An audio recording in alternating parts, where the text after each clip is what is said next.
The glass empire Naomi Winters stood at the edge of her penthouse balcony, 38 floors above the glittering Chicago skyline.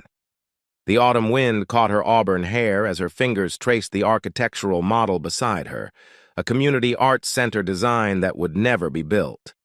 Not as long as she remained Mrs. Victor Blackwood, the irony wasn't lost on her.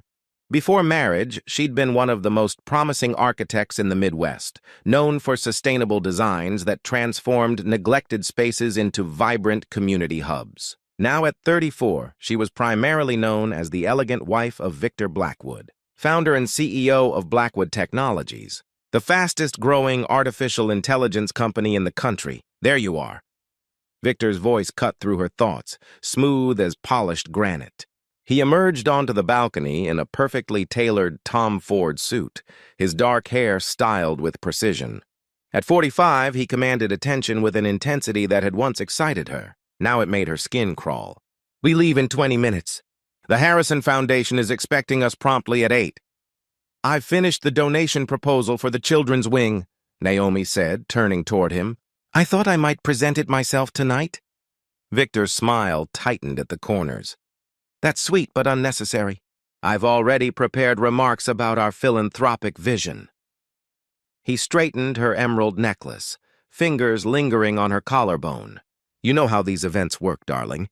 You sparkle, I talk business. Perfect division of labor." That familiar hollowness spread through her chest. Victor had a talent for dismissing her ideas while making it sound like a compliment. 3 years ago, when they'd married, she'd believed his promises about supporting her career. Now, her drafting table had been relocated to a small home office that Victor referred to as her hobby room. The Harrison Foundation Gala was held at the historic Palmer House, its grand ballroom transformed into a sea of wealth and influence. Naomi glided alongside Victor, her emerald gown, selected by him, drawing appreciative glances. To everyone else, they were the golden couple, the innovative tech genius and his sophisticated wife, Naomi. A warm voice broke through the practiced smiles. Daniel Foster, head of the city's largest architectural firm, approached with genuine pleasure. "I haven't seen you since that brilliant presentation on urban revitalization. The industry misses your voice." "Daniel, how wonderful to see you." Naomi felt herself brightening. "How's the Riverside project coming along?" They fell into easy conversation about sustainable materials and community integration. For a blissful moment, Naomi felt herself again. The architect, the professional, not just an accessory. "Foster Architects is expanding," Daniel mentioned. "We're looking for a partner to head our new Sustainable Development Division. Someone with vision." His eyes met hers meaningfully. "Someone like you." Hope flickered in Naomi's chest. "I would love to—" "Naomi excels at supporting worthy causes," Victor interrupted, materializing beside her with 2 champagne flutes. "But her focus these days is our family foundation." His arms snaked around her waist, grip tightening imperceptibly. "And of course our future family. We're hoping for good news soon." Daniel nodded politely, but his disappointment was evident. "Well, the offer stands. It was good seeing you, Naomi." As Daniel walked away, Victor's pleasant expression hardened. "Networking without me, darling?" he murmured, lips barely moving. "How enterprising." "He's an old colleague," Naomi replied quietly. "We were just catching up." It looked like more than that. Victor's voice remained conversational, but his fingers dug into her side. "It looked like you were considering career options, which we've discussed is not appropriate right now. Not with us trying for a baby."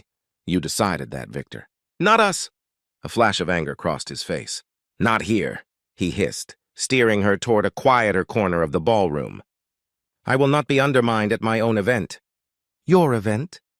Naomi pulled away slightly. "This is for the Harrison Foundation, which receives 60% of its funding from us." "From me." Victor's voice dropped to that dangerous, quiet tone she'd grown to fear. "Everything in this room exists because of me, including your position in it." "Don't forget that." Something snapped inside Naomi, a thread of dignity she'd been clinging to. "My position?" "As what, Victor? Your silent ornament? The architect who gave up her career to become your trophy?" Victor's eyes widened, unused to defiance. Several nearby guests glanced their way. You're embarrassing yourself, he warned. No, you've done that for me, she replied, her voice steady despite her pounding heart. For 3 years, you've systematically dismantled everything I've worked for. My career, my independence, my voice. Victor's carefully maintained facade cracked. With calculated precision, he picked up a glass of red wine from a passing server and, while appearing to gesture emphatically, tipped it onto the front of her emerald gown. Oh, how clumsy of me, he said loudly, feigning concern while humiliation burned through her. Darling, you should go clean up. You look a mess, the room quieted. Dozens of eyes turned toward them, witnessing her public shaming. In that crystallizing moment of clarity, Naomi saw her marriage for what it truly was, a beautiful prison with Victor as both architect and warden. Without a word, she turned and walked steadily through the ballroom, head high despite the crimson stain spreading across her chest like a wound. She didn't run. She didn't cry. She simply left, the weight of 3 suffocating years lifting with each step. In the taxi, she pulled out her phone and scrolled to a contact she hadn't called in years. Her brother, Ethan, the black sheep of the Winters family who had disappeared into the world of international finance after their parents' death.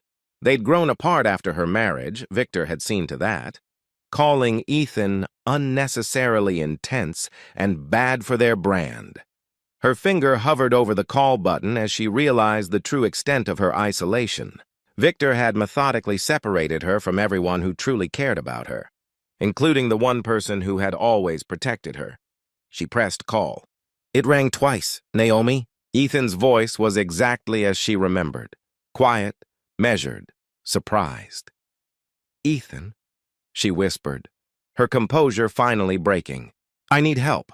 The line went silent for a moment. Then his response came, soft but with an undercurrent of steel that sent shivers down her spine. Where are you? I'm coming! The silent guardian Ethan Winters sat in his sleek London office, staring at the glass wall that separated him from the financial district below. The call from Naomi still echoed in his mind 3 days later. 15 years in global finance had taught him to control his emotions, to channel them into strategic precision. But the sight of his sister, her spirit dimmed. A fading bruise on her wrist, poorly concealed by makeup, had awakened something primal within him.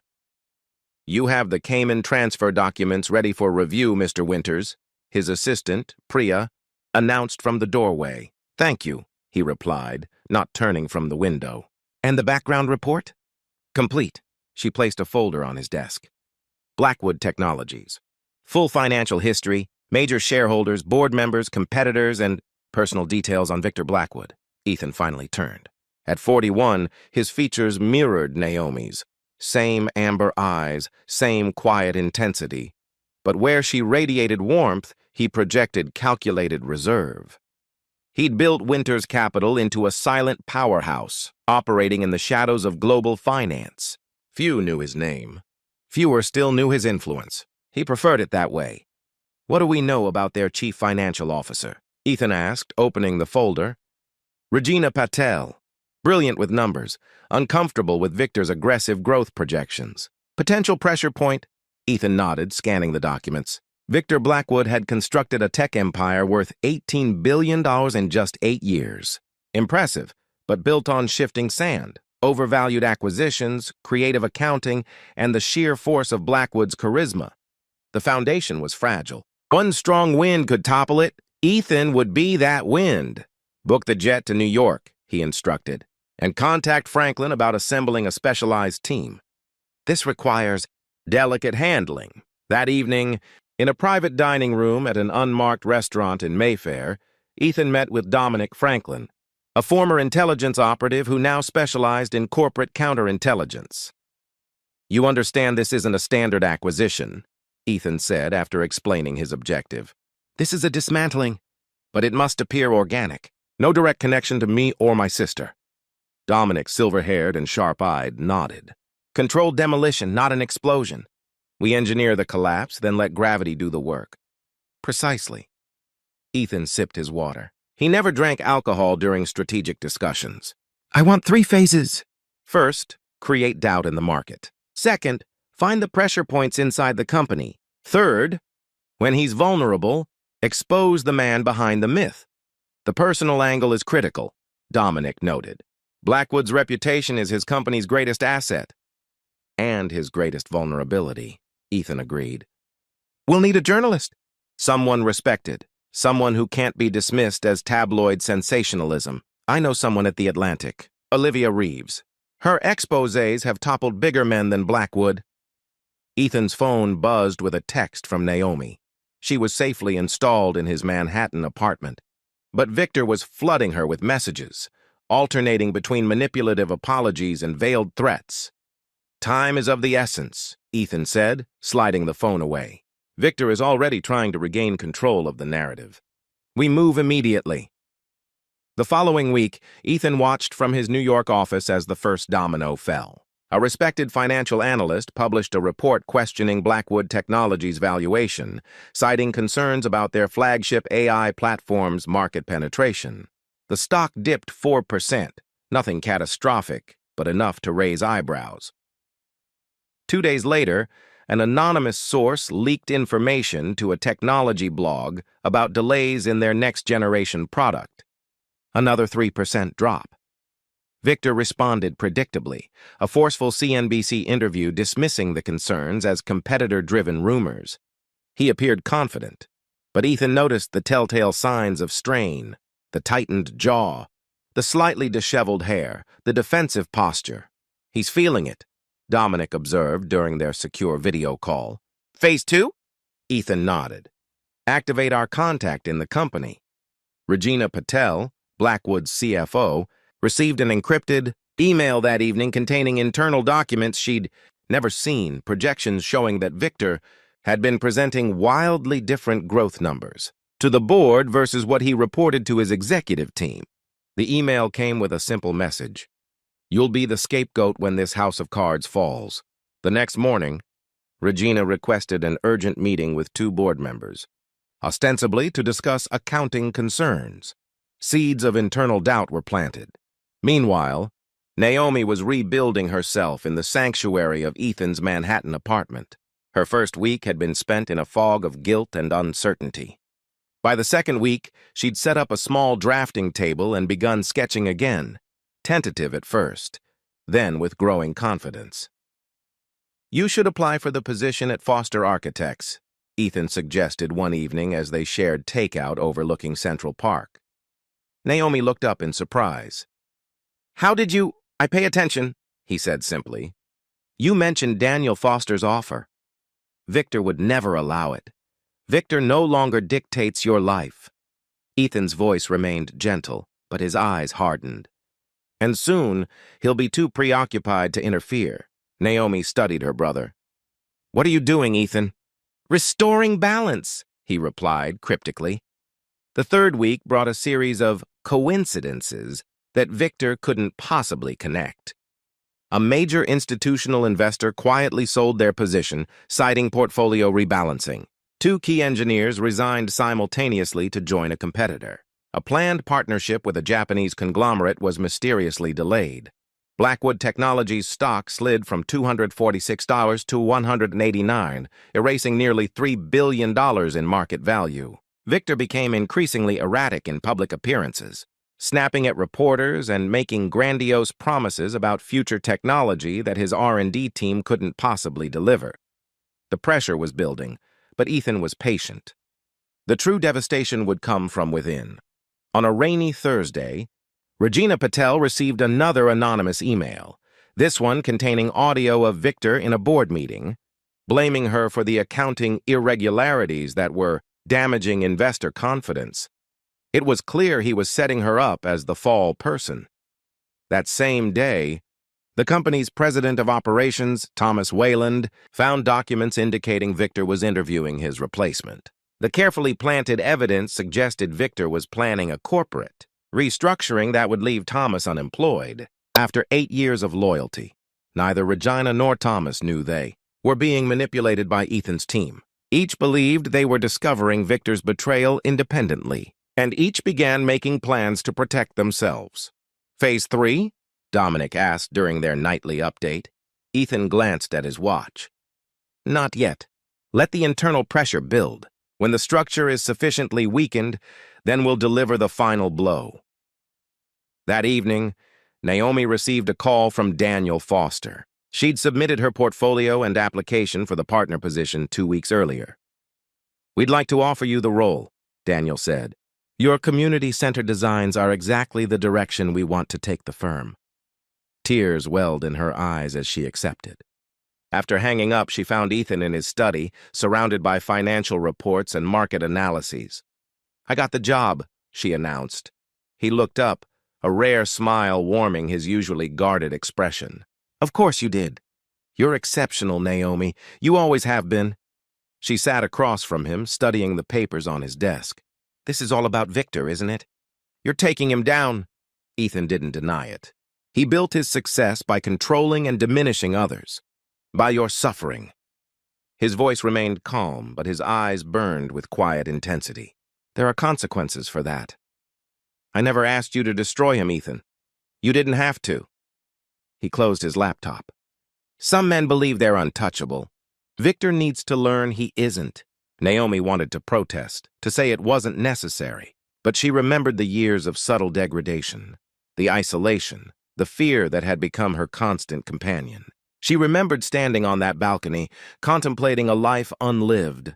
"When?" she asked finally. "Soon," Ethan replied. "The foundation is crumbling. Now we just need to remove the final support beam."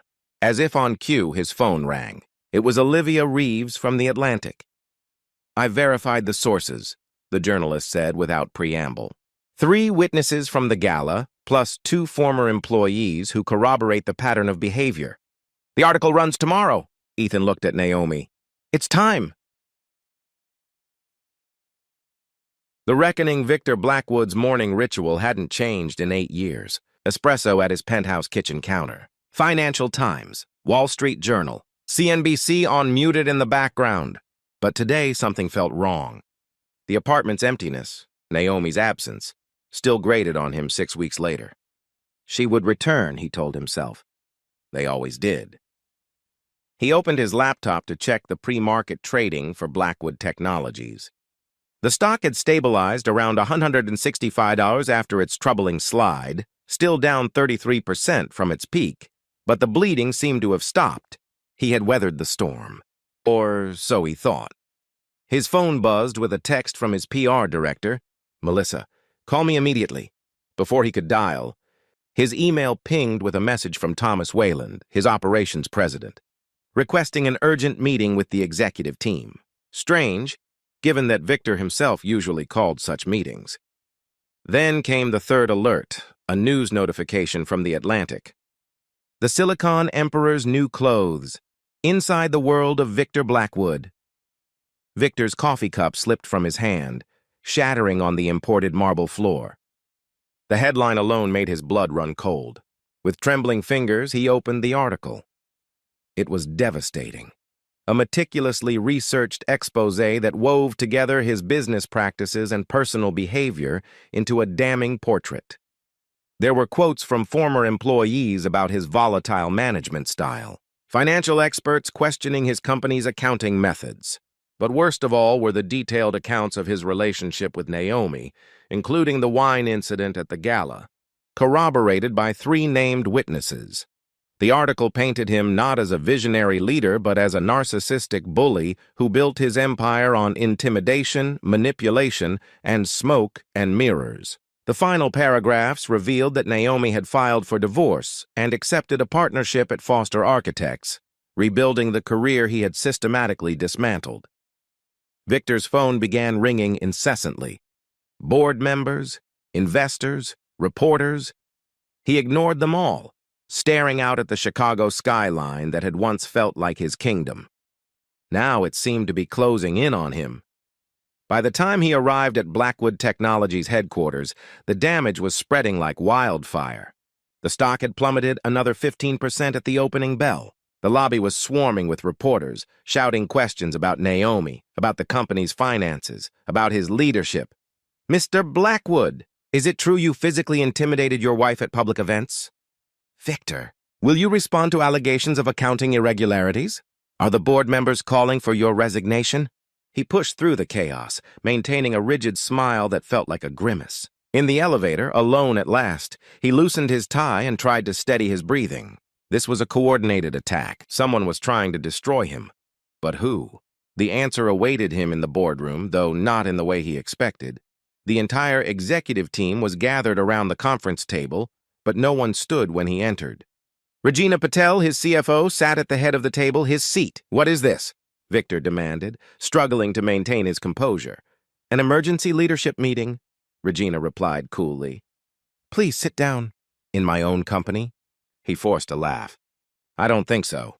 Thomas Wayland slid a document across the table. "The board has called for a vote of no confidence. This morning, they unanimously approved your temporary removal as CEO pending a full investigation into the company's financial practices and your personal conduct." Victor stared at the document, unable to process the words. "This is absurd! I built this company from nothing. Without me, there is no Blackwood Technologies." "That's precisely the problem," Regina said, standing. "You've made yourself synonymous with the company.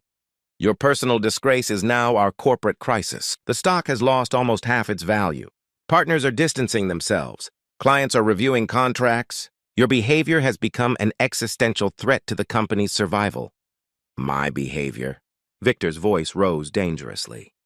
"This is a witch hunt. A conspiracy. Someone is orchestrating this." The room fell silent, the executives exchanging uncomfortable glances. "You all think I'm paranoid?" Victor slammed his fist on the table. 3 months ago, we were the darlings of Wall Street. Now suddenly we're facing a crisis? This is a coordinated attack."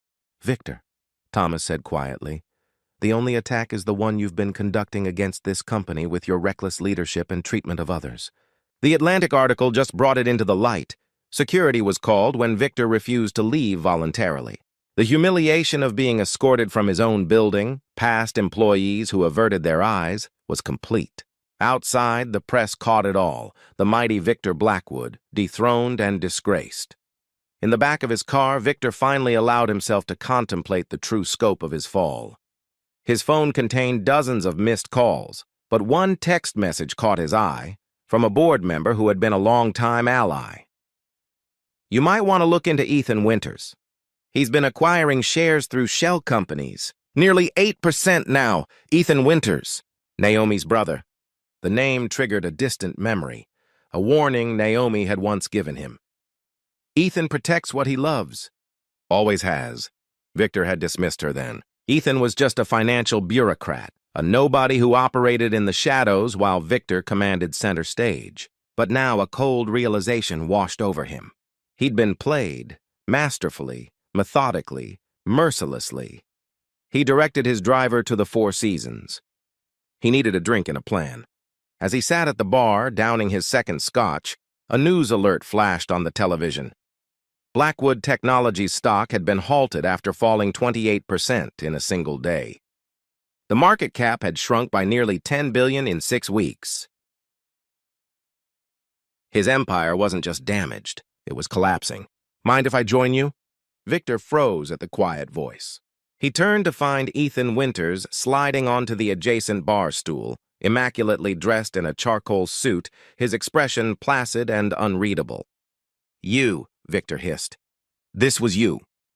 Ethan ordered a sparkling water, then turned to face Victor. "No, this was you, Victor. I simply revealed what was already there. The financial house of cards, the abusive behavior, the hollow core of your success. You orchestrated this entire thing. The stock decline, the board revolt, that hit peace in the Atlantic. I merely accelerated an inevitable outcome," Ethan replied, his calm demeanor a stark contrast to Victor's agitation. "Men like you always fall eventually. Your success was built on others' suffering, particularly my sister's." "Naomi will come back," Victor insisted, though his voice lacked conviction. "She always does. This little independence kick won't last." Ethan's expression hardened, the only indication that Victor's words had affected him. "You still don't understand, do you? She's free of you. She's designing again, rebuilding the career you tried to destroy. The divorce papers have been filed. I'll fight it." Victor threatened. I'll take everything. With what resources? Ethan asked mildly. Your company stock, your primary asset, lost half its value. Your reputation is in tatters. The SEC just announced a formal investigation into Blackwood Technologies' accounting practices. Several shareholders are preparing a class action lawsuit. He took a sip of water. You're not just losing, Victor. You've already lost. The truth of those words hit Victor like a physical blow. He hadn't just lost his company and his wife. He'd lost his carefully constructed identity as a titan, a visionary, a man above consequences. Why are you here? Victor asked, suddenly exhausted. To gloat? No, Ethan replied, standing. To deliver a message. When you raised your hand to my sister, when you chose to humiliate her rather than celebrate her brilliance, you didn't just lose a wife. You made an enemy you never saw coming. He straightened his cuffs, his movements deliberate and precise. Some men collect art or cars. I collect justice for those I love. He placed a business card on the bar, blank except for a phone number. When you're ready to negotiate a quiet, dignified divorce settlement that's favorable to Naomi, call this number. Otherwise, what you've experienced so far will seem like a gentle warning. Ethan turned to leave, then paused. One more thing. Naomi never asked me to do this. She's too good a person to seek revenge. Remember that when you're tempted to make her the villain of your story. As Ethan walked away, Victor stared at his reflection in the mirror behind the bar, a man stripped of his armor, facing the truth of who he really was. The Emperor had no clothes. He never had. 6 months later, Naomi stood in the community center that had risen from her designs, a vibrant, light-filled space in a formerly neglected neighborhood. Children played in the courtyard while parents gathered in conversation nooks. Students worked in the open library spaces. It was everything she had once dreamed of creating. It's magnificent, Ethan said, joining her by the wall of windows. You've always had this vision. The world just needed to see it. Naomi smiled, linking her arm through his. The divorce had been finalized 3 months earlier, with Victor accepting a surprisingly reasonable settlement. Blackwood Technologies had survived under new leadership, though at a fraction of its former valuation. Victor himself had disappeared from public life, reportedly living abroad. Did you ever tell him? Naomi asked quietly. Tell who what? Ethan's expression remained neutral. Victor, did you tell him exactly how you did it? The full extent of what you orchestrated? Ethan's lips curved in a small smile. Some things are better left a mystery. The not knowing is often more powerful than the truth. Naomi nodded, understanding the wisdom in his words. Her brother had always operated in shadows, wielding influence like a surgeon's scalpel, precise, intentional, and leaving minimal traces. I've accepted that project in Singapore, she said, changing the subject.